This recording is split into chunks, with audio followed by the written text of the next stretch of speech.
What's good? It's your boy JayThat'sMe. We're going to get into TNA Impact from June the 19th, 2025. TNA's 23rd anniversary as a company. So happy anniversary to TNA. Great stuff. I'm glad the promotion's still around. And hopefully it will continue to remain around for years to come, even though they are partners with WWE. I hope that WWE doesn't end up buying TNA. I really don't want that to happen. I really think that that TNA should survive as a wrestling company and still thrive as a wrestling company. So hopefully, that happens. This was a pretty okay episode of TNA. We're still building towards the Slammiversary, which is in 4 weeks. We've got kind of a few matches that they seem to be building towards that they're going to add to Slammiversary. So right now we just have 2, but it seems like with this episode we kind of have 4 matches that we're probably going to get at Slammiversary. So we kick the show off with the first match of the night. Eric Young versus Sami Callihan. Who gives a shit? They both suck. Eric Young wins. I don't care about this. I know both guys want a shot at Trick Williams, but nobody wants to see Trick Williams face either guy. And if you ask me, this is the problem with TNA. TNA refuses to cut and let go of dead weight. Both Sami Callihan and Eric Young are dead weight. Move on from these guys. If Scott D'Amore is actively poaching talent, can he please poach Eric Young, Moose, Brian Myers, Sami Callihan, all the members of the system outside of JDC, guys that don't need to be there anymore. Frankie Kazarian, the list goes on and on and on. Diener, get rid of these guys. Move on from these guys. These guys do not need to be on the show anymore. You either need to get rid of them or make them backstage producers. Get fucking rid of them. It's not hard to do. And let Scott D'Amore have those guys, or let those guys go to the indies or whatever. It doesn't matter. And that's the problem with TNA.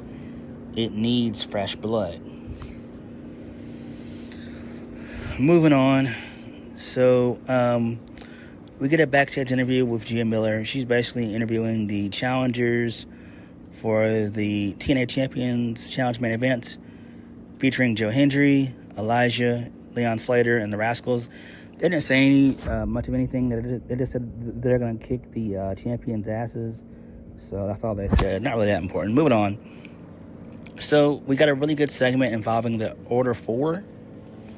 So Mustafa Ali, he basically punks out each of the members one by one.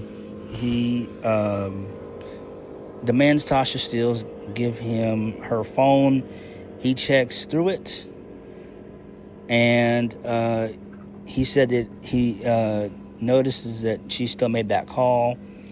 So I'm guessing that call refers to Cedric Alexander, which is great. So he's probably going to come on in, and that's going to be great. He'll probably show up at Slammiversary. It'll probably be like an open challenge, and that will be great. So there's that. He runs down the Great Hands, and then Mustafa Ali, he wanted John Skyler to apologize on his hands and knees, and then Skyler, he refused. He called him a jackass, and Mustafa Ali tells him that his actions have consequences, and Mustafa Ali then challenges him to a fight in a call to arms match next week. That should be interesting. I have no idea what the hell that's going to mean, but as this storyline progresses more and more, this is leading to Cedric Alexander to show up, and I think he's going to show up at Slammiversary. That makes perfect sense. We do, like I said before, an open challenge, have my bad. Have Cedric Alexander come out and challenge Ali to fight on the for the honor of Tasha Steelz and the Good Hands.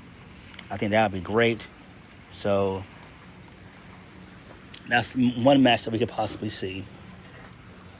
Moving on. So let's lead this into the Elegance brand, Heather and Ash by Elegance versus Lei Ling Lee, aka Xia Li, and Masha Slamovich. The match was okay. It started out kind of funny because Ash was just dancing and joking around and everything else. So, basically, towards the end of the match, Killer Kelly came out. She distracted Masha Slamovich, and this allowed for Ash by Elegance to hit her finish onto Masha. And I didn't like that because there's no need for Masha to have a dumb babyface syndrome. I mean, to have a dumb babyface reaction. Didn't make sense. I get what they're doing, but it's not really worth it. I'm guessing you could just do Ash by Elegance versus Masha maybe in like maybe 2 weeks, or maybe like the go home show of a TNA Impact. Maybe they do it like they do it there.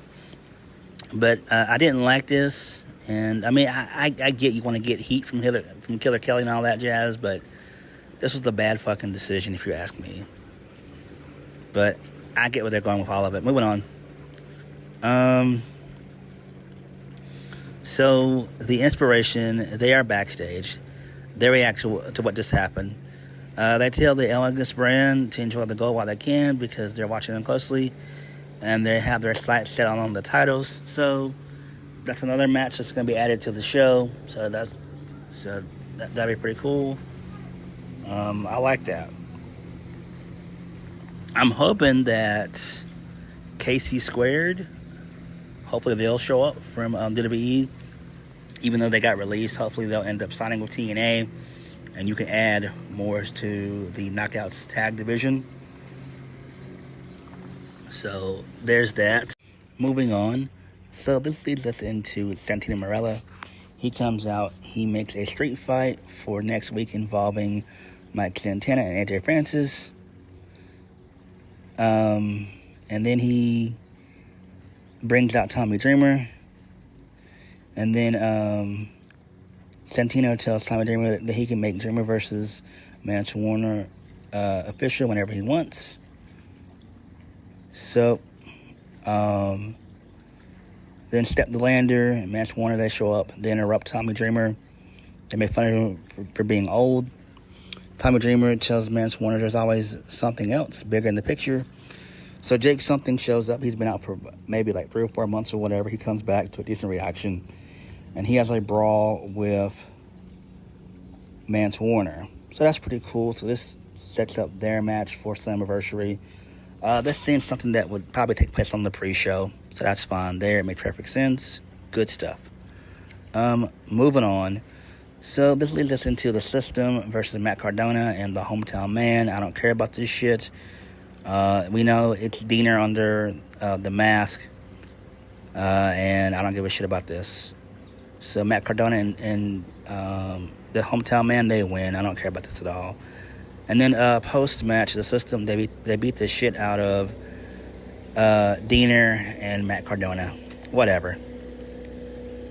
Moving on. This leads us into the main event of the evening. 10-man tag. TNA Champion Challenge. Trick Williams, Steve Macklin, Moose, and the Nemeth versus Joe Hendry, Elijah, Leon Slater, and the Rascals. The babyfaces ended up winning, so Elijah ended up winning via the Tombstone Power-Driver. He pinned Ryan Nemeth.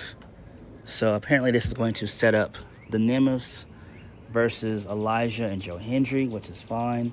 I'm pretty sure they're going to add the Hardys into the mix as well. So it'll probably be a triple threat for the TNA Tag Team Championships at Slammiversary, which is fine. That's kind of weird for Joe Hendry to be in the spot, but it is what it is. I think Joe Hendry will probably, my bad, I think Joe Hendry will probably be out of TNA in due time. I don't see him sticking around too much longer. He did lose to Frankie Kazarian at Against All Odds, which sucked, but, it is what it is. But I do see Joe Hendry leaving. So, there's that. The show itself overall was okay. It could have been better. I did not care for Sami Callihan and Eric Young.